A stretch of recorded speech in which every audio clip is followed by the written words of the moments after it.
Salut les amis, c'est Smith. Aujourd'hui, je joue des parties commentées sur Board Game Arena. Je parle en même temps que je joue, je donne quelques conseils, quelques astuces, j'essaye d'expliquer quelques points de règle.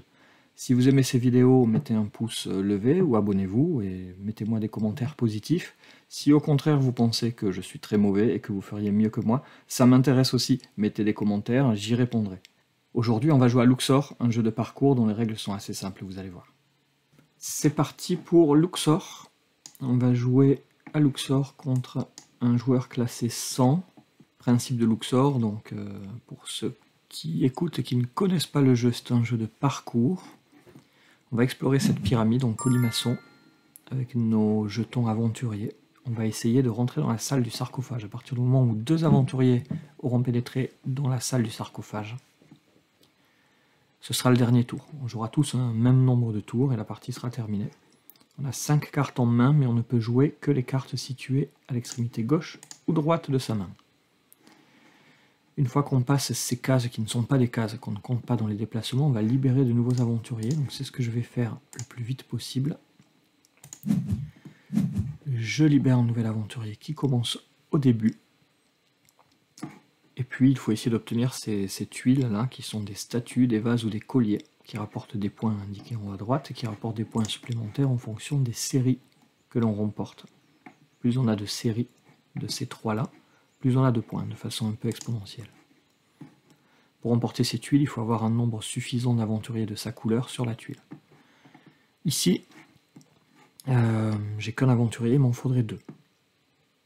Alors, l'aventurier vert a pris une tuile qui n'a pas compté dans mon déplacement. Voilà pourquoi, avec 4 cases, j'ai pu avancer si vite. Mon plan, si rien ne change, c'est d'utiliser ce jeton 5 pour arriver sur cette statuette, et cette carte plus 1 pour ensuite aller récupérer la statue.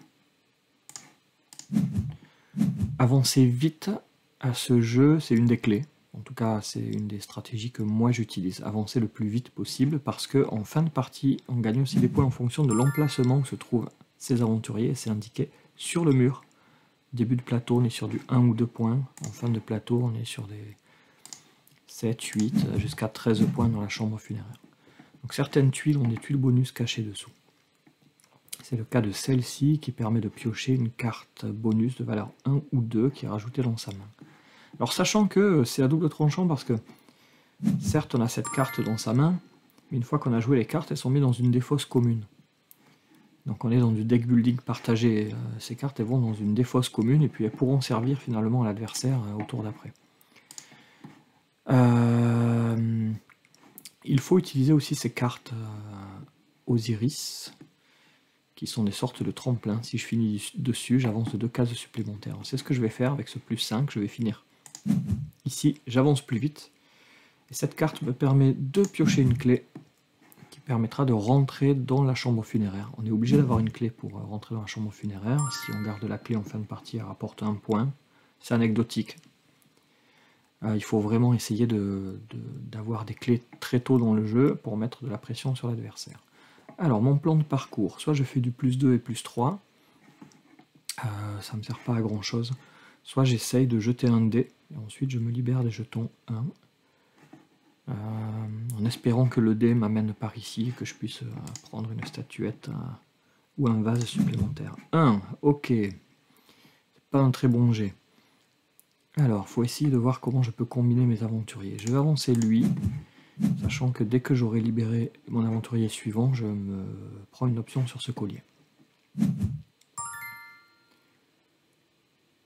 Ça, c'est très bien. C'est très bien. Parce que ça m'enlève une case, donc ça me permettra d'aller plus vite sur l'aventurier suivant. C'est un mouvement qui n'est pas très intéressant malgré tout. J'ai plusieurs choix possibles. Soit avec le 3, j'avance ici, je libère cet aventurier, et puis avec le 1 à gauche, je prends ce collier. Soit avec ce 3, j'avance ici pour récupérer une carte bonus. Avec ce 5, j'avance sur ce collier, et avec ce 1, je capture le collier. Je sais pas. Honnêtement, je ne sais pas qu'est-ce qui est le mieux. Je vais faire ceci. Une carte 1 à 4, ça peut toujours me servir. Comme je l'ai dit, une fois qu'elle sera jouée, elle pourra profiter à l'adversaire aussi, donc c'est pas si puissant. C'est plutôt des cartes à privilégier en fin de partie, selon moi. Alors, je déroule mon plan, je cherche à avoir ce collier. J'ai un peu d'avance sur le parcours. Par contre, en termes de nombre de points, je suis très en retard. 4 points alors que mon adversaire en a 11. Et 4 tuiles, alors que je n'en ai qu'une. Je ne peux pas lui voler ce vase, donc il a ses aventuriers qui sont très collés, donc il pourra avancer et sur ce parcours récupérer facilement ce vase, y compris celui-ci. Je vais essayer de le prendre de vitesse par la suite. Donc cette carte permet de lancer un dé, on avancera de 1, 2, 3, 4, 5 ou 6 cases. Cette carte me permettra d'avancer d'un nombre de cases de mon choix, de 1 à 4. Ce qui me permettrait par exemple d'arriver sur cette deuxième carte Osiris pour prendre une deuxième clé. Allons-y, 6, ça me permet d'avancer assez vite. Donc soit de regrouper mes aventuriers, soit de prendre ici une avance. Et ensuite avec un mouvement de 3, 1, 2, 3, je pourrais finir sur ce vase. Donc c'est ce que je vais faire. Je vais privilégier le mouvement rapide. J'ai pas parlé de ces cases scarabées. Elles permettent de piocher un scarabée qui rapportera de 1 à 4 points. Ça reste face cachée. Et ça s'additionne en fin de partie au point de victoire qu'on a. Donc la position des aventuriers, les sarcophages, 5 points pour le premier, 3 pour le deuxième qui est rentré dans la salle des sarcophages, 1 point par clé restante, les séries et les scarabées. Alors j'avance, et ça va me permettre de récupérer un vase en plus. Donc des petits mouvements, je regarde s'il vaut mieux libérer ce 1 ou ce 1. C'est-à-dire, est-ce qu'il vaudra mieux que j'ai du 4 ou du 5 libre des reins. Si j'avance ici, 1, 2, 3, 4, 5, ça m'amène nulle part de très intéressant. Si je suis ici, 1, 2, 3, 4, ça me permet d'avoir cette carte qui est très intéressante. J'en parlerai. 1, 2, 3, 4, 5. Alors je vais plutôt faire de cette façon-là. Du plus 1 pour avoir un scarabée, comme ça ce mouvement ne sera pas totalement inutile. 2 points de victoire supplémentaires. Et avec ce 5, j'avancerai ce rouge ici. Je prendrai cette carte intéressante qui permet de se déplacer de 2 cases, mais de gagner la tuile sur laquelle on atterrit, y compris si on a un aventurier de moins que ce qui est nécessaire au départ. En nombre de points de victoire, je suis à la traîne, hein. J'ai 6 points en moins. Par contre, je suis très avancé sur le plateau, donc pour l'instant, je ne suis pas inquiet. Je déroule mon plan, je libère un aventurier supplémentaire et je prends cette carte que je vais essayer de débloquer le plus vite possible. Donc soit du 1 et du 4, soit du 3 et du 5. Je vais privilégier le 3 et le 5 parce qu'avec cet aventurier, en utilisant tous les tremplins, je vais pouvoir me déplacer très vite. Je prends ma deuxième clé. Finalement, je peux espérer être le seul à rentrer dans la salle du sarcophage. Il n'y a que 2 places. En tout cas, non, il y a plus de 2 places. On peut être à plus de 2 dans la salle du sarcophage, mais seuls les 2 premiers auront ces statuettes bonus. Et voilà, je profite de mon tremplin pour avancer beaucoup plus vite. Je passe d'une case à 0 points, ou d'une zone à 4 points en tout cas, à une case à 6 points. Donc j'ai fait plus 2 sur mes points. On y va. Je vais essayer de récupérer cette statuette. Elle rapporte 4 points, elle est plus intéressante que celle-ci à 3. Avec mes mouvements 1 et 1, je peux prendre ce collier. Ça me permettrait de tenir au score. Lui, il a besoin de collier pour compléter ses séries. Donc après tout, si je peux le lui faucher, tant mieux.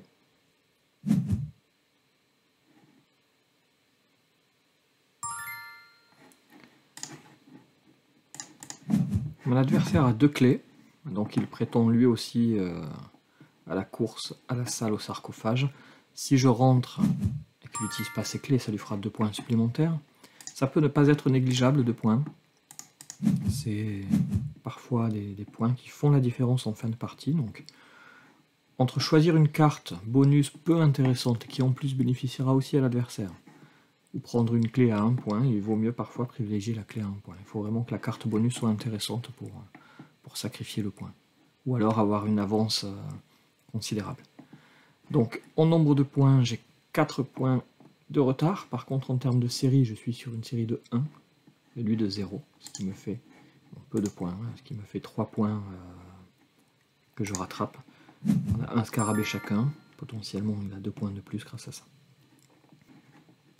Je vais avancer cet aventurier-là, récupérer un scarabée supplémentaire, garder ces deux-là groupés, ils me permettront peut-être de remporter cette statuette sur un mouvement ultérieur. J'essaye d'élaborer un plan, de toujours penser à mes 2 premières cartes là de part et d'autre de ma main, et savoir ce que je peux en faire. Alors les combinaisons sont multiples, je ne suis pas un expert. On peut faire énormément de choses. Mais j'essaye d'avoir toujours une théorie sur qu'est-ce qui pourra me faire des points. Par exemple, ce 5 ici me permet de se rapprocher de ce collier. Si je libère cette carte, je pourrais utiliser celle-ci pour reculer l'aventurier et gagner un collier supplémentaire. Je vais de ce pas libérer cette carte. Je vais n'avancer que d'une case, même si un scarabée s'offre à moi, parce que je pourrais utiliser ce 1 pour lui prendre la statuette. Donc là, on a un passage secret qui s'est ouvert, mais cette tuile n'a de sens que s'il y a un autre passage secret ailleurs sur le plateau. Ce qui permet de passer de d'une des 2 cases, de la case la plus reculée, du passage secret le plus reculé au passage secret suivant sur le plateau. Allez, un collier supplémentaire. C'est ça de moins qu'il aura pour faire ses séries. Et si j'avais un vase, je passerais à une série de 2, ce serait plutôt sympa. Il se rapproche, je dois faire attention aussi et envisager de me rapprocher de la fin. Bon, je déroule mon plan, j'ai une statuette. J'ai pensé un peu tard que peut-être sous la statuette se cachait un passage secret, mais c'est pas le cas. C'est une case joker qui permet de prendre un joker, 0 point de victoire, et qui permet de compléter les séries de la façon qui est la plus avantageuse pour notre calcul. Je vais libérer ce 3, et quitte à l'utiliser, autant prendre un scarabée. Et ce 5, je peux l'utiliser soit pour cet aventurier qui finira sa course ici, donc passer d'une case 1 à une case 3 avec un scarabée, donc c'est minimum plus 3 points de victoire. Je pourrais le faire parce qu'il prend son temps pour me rattraper, mais j'aimerais prioriser la fin de partie, donc je vais m'avancer le plus vite possible de la salle du sarcophage. Avec ce 1, je pourrais prendre ce collier, et ensuite avec ce 2, pénétrer dans la salle. Je ne l'ai pas dit, ceux qui connaissent les règles le savent déjà, on doit tomber juste sur son calcul, et puis c'est pas comme au jeu de loi, hein, on ne revient pas en arrière, donc il faut que j'ai une case, que j'ai une carte qui me permette d'arriver exactement sur la case sarcophage. Donc mon adversaire complète des séries, pendant ce temps-là il a 2 séries, moi une, pas de panique, c'est 4 points de plus pour lui, mais je m'y retrouve largement si je suis le premier à rentrer dans la salle du sarcophage. Je vérifie qu'il n'y ait pas de mouvement plus intéressant. En termes de nombre de points de victoire, je fais 3 points de plus par rapport à la position, 5 points par rapport au sarcophage. En cas d'égalité de points sur la fin de la partie, c'est celui qui a remporté ce totem, ce sarcophage à 5, qui l'emporte, donc il peut faire la différence lui aussi. Je suis seul, donc je ne vais pas pouvoir remporter ces tuiles là sur mon passage.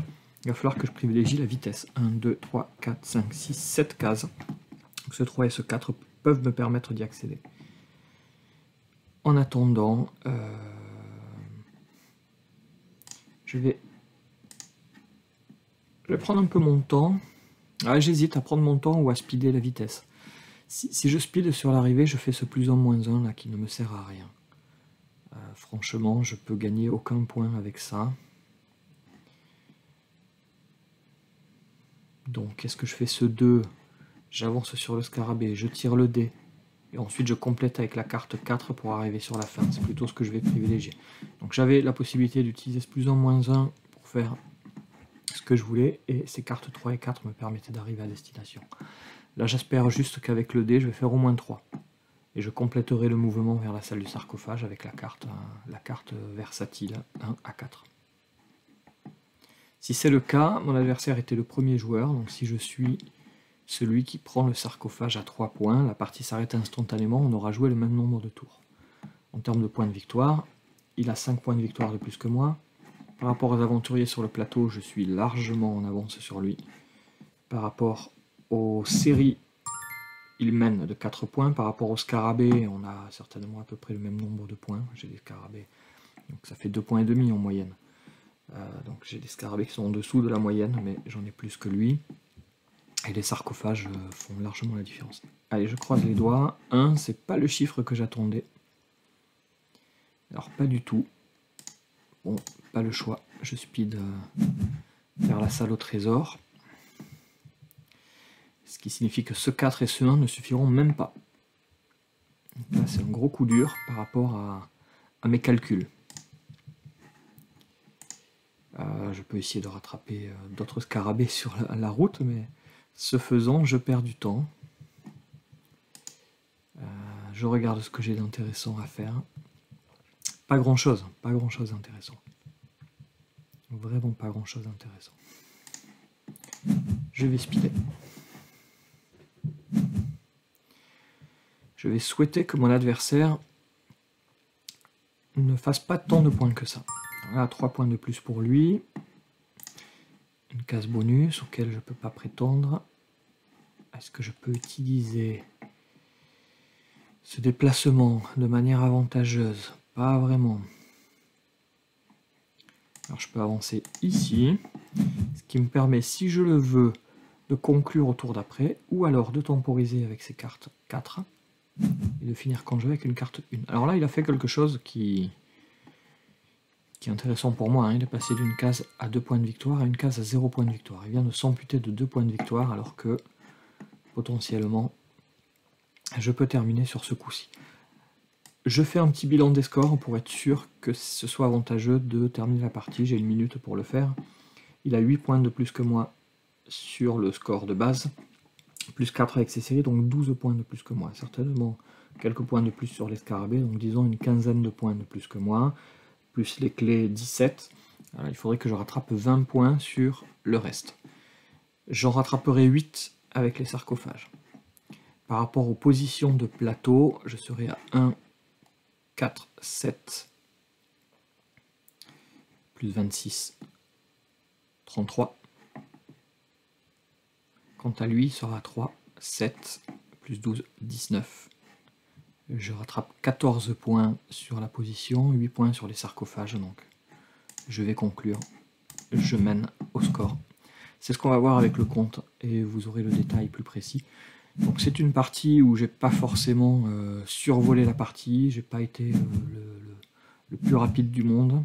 J'ai essayé de jongler entre les coups qui rapportent des points et les coups qui me font avancer sur le plateau. J'ai géré, on va dire. Je suis sûr qu'il y a largement moyen de faire mieux que ça. Et contre un très bon joueur, j'aurais certainement largement perdu, mais j'espère que ça vous aura donné un aperçu de ce jeu. A bientôt, j'espère, sur Board Game Arena. Voilà, j'espère que cette vidéo vous a plu. Si c'est le cas, mettez un petit pouce levé ou abonnez-vous. Si vous pensez que vous auriez fait mieux que moi ou que vous avez des conseils à me donner, faites-le. Faites-le en commentaire, n'hésitez pas, j'y répondrai. A bientôt.